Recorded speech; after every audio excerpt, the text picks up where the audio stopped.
again, like with any company in Malaysia or even globally, companies are very, very cost concerned.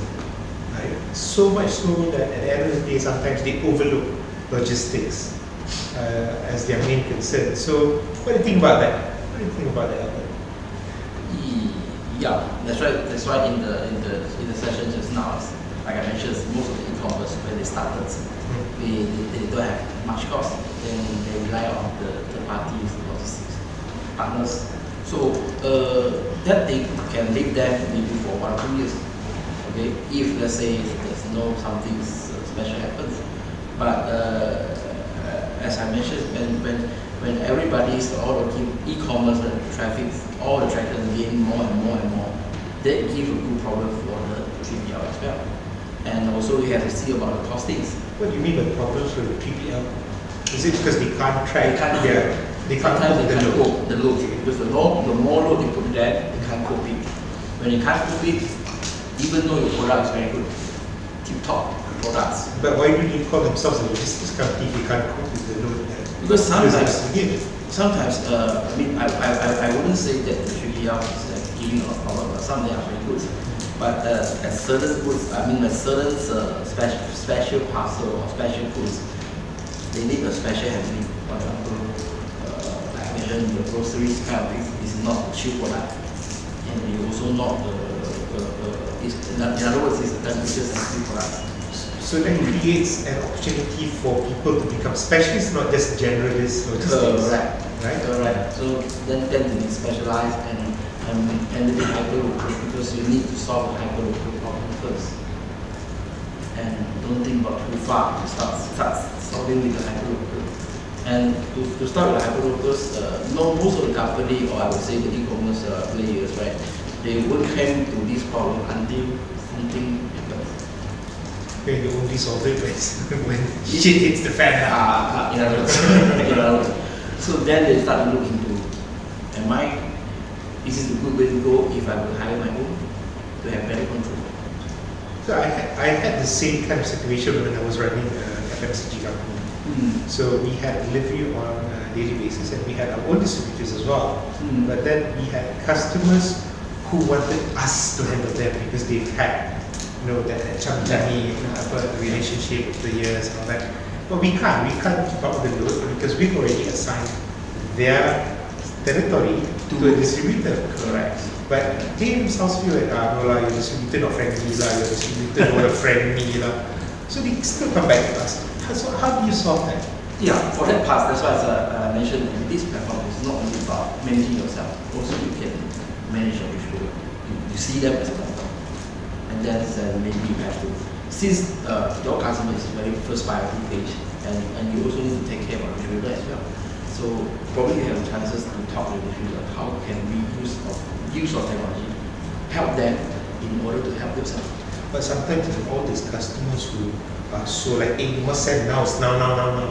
They have the same kind of attitude, like queue jumpers attitude. What do you think? Okay, they come with queue jumpers because they think that, hey, I'm the best customer, but I also pay you 3 months late every time.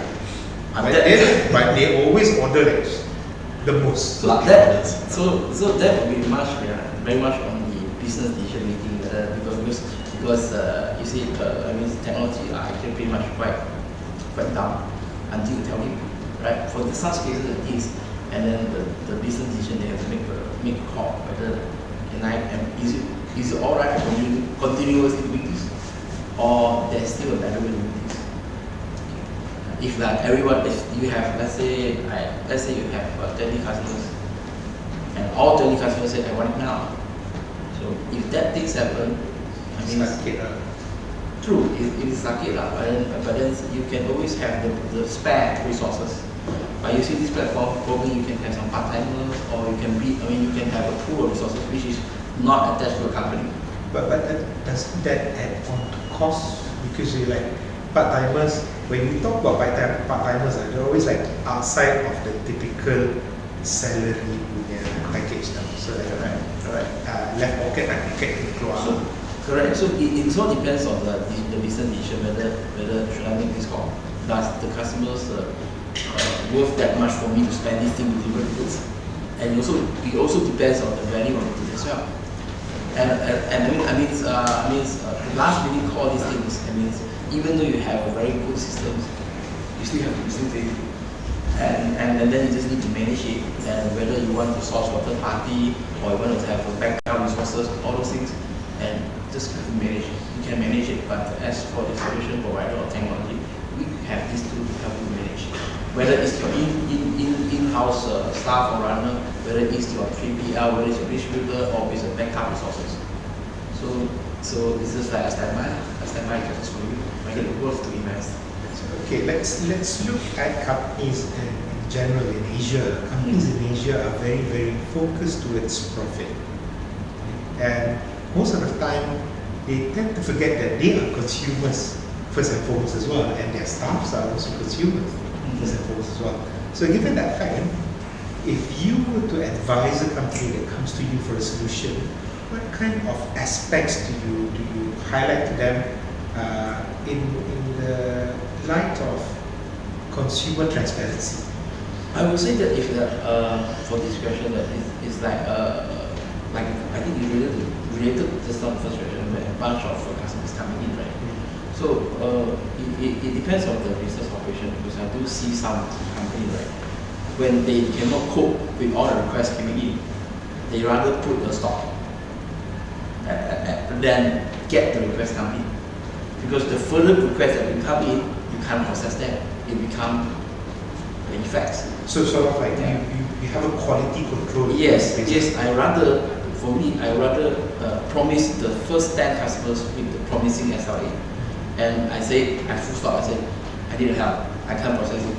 Then rather than I go and disappoint them, tell them beforehand that okay, currently due to circumstances, we have very heat of kind of requests came in. Unfortunately, you got the number, whatever, so and so and so forth. So we're going to close down for 15 minutes just to clear the backlog. You can't just allow the backlog to keep on coming in, and even worse. But you know that from a consumer standpoint, and you don't really care about economics. True. It's true. But then as a consumer, I would say that I would say that I'd rather to have these things than we go and study that how many times these things happen. If these things happen, right, it means there's something wrong with resources. And I would say when you put a stop to all the requests that come in, that is a good problem as well. Right? Would you rather put a stop or would you put a filter first? Filter or stop, either way. Yeah, but when you put a filter, it's kind of like discriminate.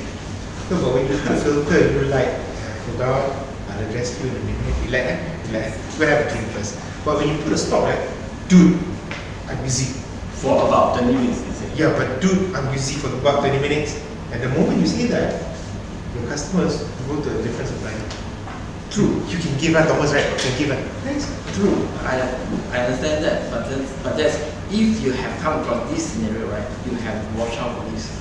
And from my point of view, if these things happen, it means the business is good. And you need to put more resources come in to prevent this kind of thing happen. And I believe as a business owner, you won't want to see this thing keep on happening. And with these things happen, when you put a stop happen, right, at least you are more transparent. You are honest to yourself. I can't cope it. And once the problem, quickly go and find out. Of course, you can do a filter. Once filter, come back again, filter again, come back again, filter again, and then I would rather the customer go and go next door to get your things than keep on filter, keep out coming in, keep out coming in, I even flush. Yeah. So sometimes we have to honest to ourselves, also honest to the customers. When I can't take it, we have to put a full stop there. Yeah, that happened to Lazada about 8 months back. It was a big furore. People were not getting their deliveries on time. Everything was delayed. I think they actually put a stop for 2 weeks. So 2 weeks, they have sorted everything out. But then customers are so. For the first time ever, I've seen Asian customers being very patient. Like, okay, it's okay, 2 weeks, okay, we can sort it out. But in usual terms, the customers are never that patient, especially with the, I'm sorry to say this, with the millennial generation where everything needs to be now. I think everything needs to be now, yesterday, not now. Oh no, yesterday was my ex-boss in that time lah. Expecting something like, when you want it yesterday? That doesn't make sense, right? But now, and like, can you wait 2 weeks is something, 2 weeks is something that most of us can handle. We're like delayed gratification, which okay. But the bulk of customers who go online, do purchasing, expect deliveries and all that, millennials. Maybe what I can think of, probably this was a bit off topic. Let's say you can't process the deliveries and you can put a stock 2 weeks, and for those people that you want it now. And another solution is to go for is none of these people talk about O2O, online to offline, and offline to online. And this time you can turn this down.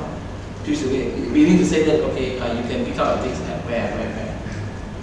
If you want to do it, you want to get it in now or tomorrow, which I can't deliver. That's one of the options. And maybe you can give the compensate a voucher or whatever, to make them become competitive. So this is what I believe in, because we are honest to ourselves and honest to customers. And when we have honest to ourselves, that brings transparency. When you have transparency, you know things better and you will act even quicker. Like I mentioned, let's say last stop for 2 weeks, right? I believe they have done studies how to prevent this in the country. Worst case scenarios. Yes. I like the fact that you brought up offline to online and now online to offline. Because I see Zalora doing that. But have you ever been to Zalora store, the offline store? Different, I haven't stepped in yet. Oh, it's a park. So it's kind of funny because it looks like a typical retail store, right? And then you suddenly realize whatever you've seen on their catalog seems so nice, but in real life not as nice. Nice from far, but far from nice. Right. Did you think that a lot of e-commerce operators would really not want to have like an offline store? Okay, when I say offline here, it doesn't need to be a physical store. Sometimes. This is a drop-off point. Yes. A pick-up point. Yes, that's why you see some services like Boxy or Costco, all these things coming up. And all these things are actually, I would say, a complement. When these things happen, you have still other options to go for. Because I think largely in Malaysia, especially the urban Malaysia, the problem with delivery is the fact that most of us are not at home, right, when things are being delivered. And some of us are not so keen on things being delivered to the office. Some people don't like because they don't want their friends to know what they order and all that. So how do we solve that? I've seen some pilot projects trying to drop off at your local 7-Eleven. Has that really? Of course, for that, I mean, that is, I know a couple of startups actually doing that. Of course, in our case, we are not in that space. We are still very much controlling the people move, which that one is a much bigger headache, right? As for just now it mentions, I mean, if you talk about Zalora, they also engage collab to do a drop off. That is for the return. Reverse logistics. And they use ship and track as well. They use one of the ship and tracks such as baby was selling me. Use one of the ship and tracks. So there's a couple of operators running that I know of, Costco or some are from Jaya Group, Boxy, which leverage the 7-Eleven things. So you can imagine all this being managed, all this being sent out, the products and all. There's so much data going around. So all this data, what can you actually do with this data? This is where he makes his money. So everyone's doing it. Okay, because from our point of view, because in our solution, we see it as a failed delivery, because you can't deliver it, and then whether you return to your warehouse or you go to your second leg, whether it's boxing, so on and so forth. So, and all this is mostly caused by the customer itself, not at home or that. So, what I can think of is, it depends on the customer's options whether they prefer to pick it up at the convenience store, or they prefer to do a bit at home. Okay, but we're now talking about data. So the one thing that I can see at first hand is suitability of time of delivery. Because that one you can really track. Like, okay, this customer A, he likes his goods to be delivered at 3 o'clock in the afternoon. Okay. From here, usually of course we got our data, so we can know that when is the highest rate of failure of delivery. But as far as I know, in the industrial, if you can see, most of the logistics companies are freaking crazy over the weekend. Yeah. Because weekends. But Tesco also offers differential prices based on different time of delivery. Yeah. So if you choose certain time of delivery, you can get free. If you turn a certain time of delivery, You have to pay. And Tesco is very clever because they don't allow you to bulk order. Yeah. So if you order like 50 items, they will deliver 10 because they don't want the truck to go out to one area and only deliver to one household. Yeah. So if you try and order a bulk order from Tesco, you find that it's unfulfilled because they don't want you to occupy the whole truck. So they're very clever. What if you and your friends? Because somebody I order from Tesco is giving me a delivery of 2 days, and then I see the Tesco truck come next door. So you disappoint people. It's very clever.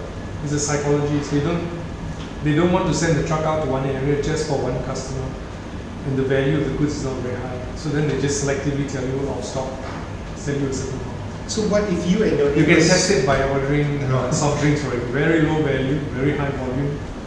No, But but they're not interested. so can you imagine this? You have 10 neighbors on your left and your right. Yes. Okay. So all 10 of you order at the same time. Yeah, it's an interesting And exercise. us to No, it's interesting exercise, but I've done it with Tesco a couple of times, and you can see that they're very clever, the algorithm. They don't want the truck to go out monopolized by one person. Is that the reason? Is the I think so. the reason, or maybe they don't want you to be a shop buying from them? No. They don't mind selling to a shop, a They- grocery shop. They And really they know don't from care. the address. They know from the address it's not a shop. Yeah. So- I could be a shop owner selling to my residential network on my car and sell.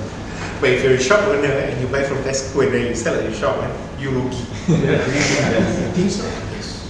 I was in FMCG, so we know the margin. So if you buy from Tesco, Maybe they have the special or offer item, they just don't want it to. no, the special offer item is always the Tesco value item. Tesco value item, if you sell at your mom and pop store, they're like, where you take from Tesco? Not necessarily, you know. When I go there, like sometimes they have Kleenex, super cheap. Sometimes No, that one is. I think we can take it offline. Offline is still talking about. I'm just curious. Yeah. So okay. I didn't think they Yeah, did just something add like on to your and then the data analytics. Alibaba, they deliver all of China one day. Insane. Whole of China. Yeah, it's insane because China is so Huge, yeah. right? So what they do is the data, right? They know 80% likelihood of what people will order in that area at any particular point of time. So what they do, they will stop that before the day before. Yeah. predict. Predictive. Yeah, predictive analytics. So that's what they do with data. But that's Alibaba, I think. Sometimes They have huge resources. sometimes I buy online. Sometimes I find it in my letterbox. Sometimes I find that they will come and ring the bell and deliver to someone's house. Not necessarily. So what kind of items or what kind of trade would they put in your letterbox? What kind of they will deliver this? High value items you have to hand over by hand. But sometimes some are really cheap on this. They will press the bell. If no one there, they will put a card and they will come. I suspect they're using two different third-party logistics hubs. Yeah. They're using two different. different No, companies. what I mean is they're using two different logistics companies, and the logistic companies have different SOPs. SOPs. So okay, data is again your bread and butter. So what kind of data do you feel like? Okay, at the moment, we are pretty much collecting data on the runners itself. performance of the runner. Sorry, So what? runners, you call it runners, agent, dispatch point lah. So we are actually collecting the data. It's like when you go out, how long do they take from this point, A point to B point to C point to D point. So efficiency rates are. Yes, efficiency rates. Okay, because this is what my personal experience I found out is Malaysian being Malaysian, Asian Malaysians, because you can see a lot of runners or dispatch point, right? They tend to sneak there and didn't perform the jobs. But then the bosses have nothing to do with it. They can't do something on it. So with all these figures coming back, report coming back, they all cannot lie. Yeah, but a lot of bosses in Malaysia, they've already, how do you say, they've already transformed themselves to no longer being inner. They're more like, Oh, they all have secretaries who are. no, so as long as the end As goal those guys who fill up the as whole- long as the end goal is achieved, I don't really care how you do it. Okay, so let's come back to these things that whether, of course, there will be certain people will be like that. Certain people will be overachiever, or very optimal, very hardworking, so kind of things. But at the moment, what I can say is that this data, it can actually to see whether the performance. I mean, all your business operations, what operational, they want to see what is the best growth a person can take when that person is actually at the optimum, and what is the most one. So all these were a lot of them didn't know. Right? Because as a beginning, then before we talk about optimizing, whether are they efficient or not, first part is, do this guy work? Why this guy doesn't work out? And you need to prove them with facts. So you see that with your technology, we can actually pinpoint siapa boleh, siapa tak boleh lah. Is it? That's a good point. There's a good side effect. Because when you have that things, that brings another effect. And sometimes maybe with that thing, you already can fulfill whatever you want to achieve. Sometimes, not all the time, sometimes. So it's pretty geared towards psychologists. no, it's pretty geared still towards your end of the logistics lah. It's not so much the CX, correct? The access. No, CX, the customer experience. Okay. At the moment, this figure, when you drive these things, it indirectly will help the customer as well. Okay, indirectly lah, but that's not the end goal. The end goal is Yeah. still managing your resources. First, you have to manage your resources first. And when the resources are at tip-top performance, and they have the good mindset, and we call it hustle, then they will try to hustle to customers. Okay, I like the fact that you have your motto there, Uberize your business now. I think we need to wrap it up. Okay, wrap it. So in Uberizing, that means that if your customer wants their item very, very fast, you can charge a premium. Again, these things also they are depending on the business operations, right? Whether you want to do it or you don't do it. But why we have this motto is because that we just want to give the Uber experience or the Grab experience, where because of Uber or Grab, the customer right now are no longer looking at my things are right. They want to see the things are moving, coming along with him. This my things coming, and ETA at what time. So this because of these two giants company, Grab, Uber, to change the entire mindset. So the whole idea is to have interactivity with your. Okay. So I think that wraps up our grilling session. Okay.